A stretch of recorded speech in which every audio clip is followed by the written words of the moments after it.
Јас му се заблагодарам уште еднаш на колегата Митко Јанчев.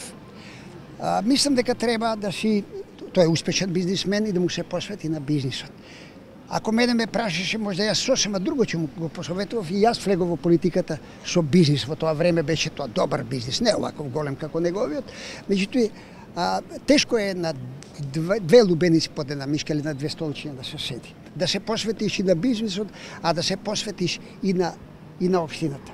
Отему, јас мислам дека тој ќе биде исто така голем и бизнисмен, веќе голем бизнисмен, но и политичар. Треба уште некое време. И на колешката, секако и треба време. Тука е Бети Анкитев и мојата подршка ќе му ја дадам на Бети Анкитев затоа што тој се определил веќе за политиката. Неговата вокација, неговото образование, целата негово битие е определено за политиката.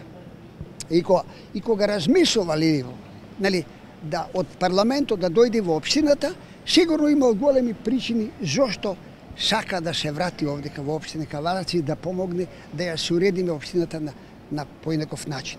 Јас ги повикувам сите граѓани на општина Кавадарци. Добро да размислат, не моите гласачи само.